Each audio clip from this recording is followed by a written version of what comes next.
சாப்பிட்டுட்டு பாராட்டுவாங்க. வீடியோ பிடிச்சா லைக் பண்ணுங்கள், ஷேர் பண்ணுங்கள், சப்ஸ்கிரைப் பண்ணுங்கள். தேங்க்யூ.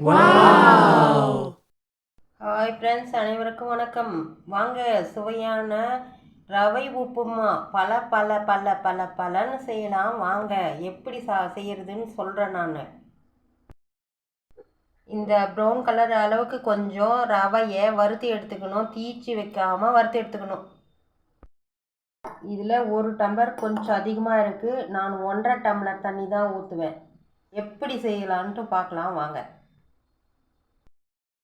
அதுக்கு நம்ம தோட்டத்தில் இருக்கிற மிளகாவையை பறிச்சுக்குவோம். போதும், ஒரு 5 மிளகா பறிச்சிருக்கேன்.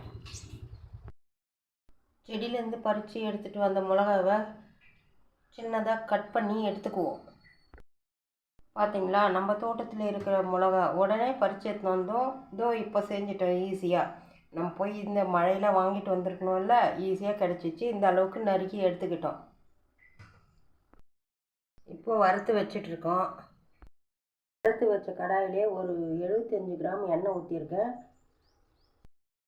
ஒரு 25 கிராம் அளவுக்கு இதில் எண்ணெய் போட்டு வறுத்து எடுத்துருக்கேன். சாதாவாக வறுக்காதீங்க, கொஞ்சம் எண்ணெய் போட்டு வருங்க, நல்லா டேஸ்ட் வரும், பலன்னு வரும்.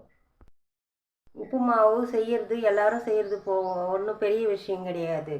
ஆனால் இது மாதிரி செய்யணும். களி மாதிரி செஞ்சால் அது சாப்பிடவே முடியாது. ஒரு சில நேரத்தில் சில பேர் களி மாதிரி செஞ்சிடறாங்க, அது சாப்பிட்றதுக்கே பிடிக்காது. இருந்தாலும் பசிக்கு சாப்பிட்டு தான் போகணும். கடுகு போட்டுக்கலாம்.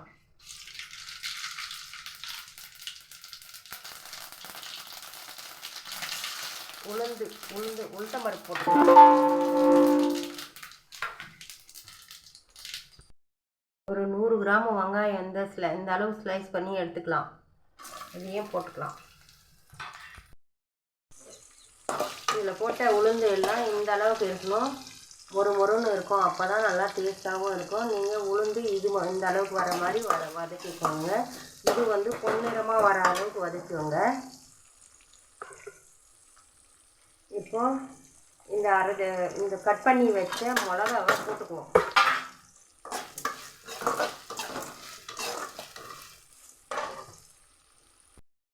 கருவேப்பிலை போட்டுக்குவோம். ஏன்னா கருவேப்பிலை முதல்ல நம்ம போட்டோம்னா அந்த கருவேப்பிலை அப்படியே காஞ்சி போயிடும், அது டேஸ்ட் வராது. இது மாதிரி டைமில் போட்டோம்னா தான் கரெக்டாக இருக்கும்.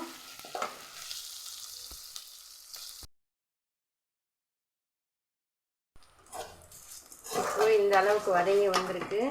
இப்போ நம்ம இந்த தண்ணியை ஊற்றிக்குவோம்.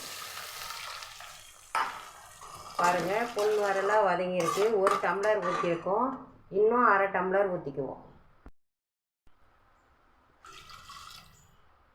அவ்வளோதான் ஃப்ரெண்ட்ஸ். சின்ன ஹையில் வச்சு நல்லா ஒரு கொதி வரணும். அப்படியே வரட்டும். சால்ட்டு போட்டுக்குவோம். இதில் உப்பு மட்டும் அதிகமாக போட்டுறாதீங்க, சாப்பிடவே முடியாது. நம்ம தேவைன்னா அதுக்கு அடுத்து கூட போட்டு கலரிக்கலாம். இந்த அளவுக்கு கொதித்து வரணும். நம்ம கொட்டி கலந்து விடுவோம். கட்டி ஆகாமல் கலந்து விடணும்.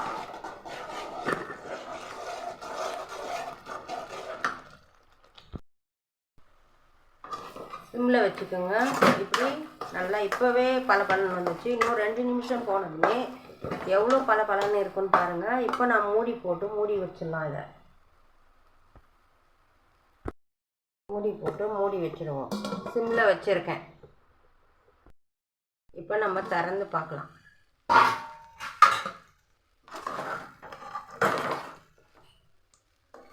பாருங்க ஃப்ரெண்ட்ஸ், எவ்வளோ பலன்னு இருக்குது. இது மாதிரி இதுதான் உப்புமா செய்யணும். இப்போவே இவ்வளோ பலன்னு இருக்குது. இன்னும் ஒரு 10 நிமிஷம் சுத்தமாக ஆற விட்டுட்டோம்னா அப்படியே. பாருங்கள் ஃப்ரெண்ட்ஸ், இது போல் நல்லா பலன்னு செய்யணும். உப்புமானா இப்படி செய்யுங்க. எல்லோரும் சாப்பிடாதவங்க கூட சாப்பிடுவாங்க. இப்போ நம்ம கொத்தமல்லி தூவி இறக்கிக்கலாம்.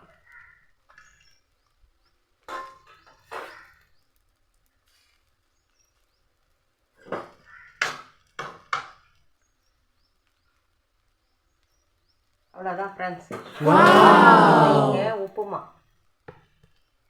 தேங்க்யூ. இந்த நாள் இனிய நாள் அமைய வாழ்த்துக்கள். உப்பு மாவை இப்படி செஞ்சு எல்லோரும் சுவைக்க சுவைக்க போடுங்க.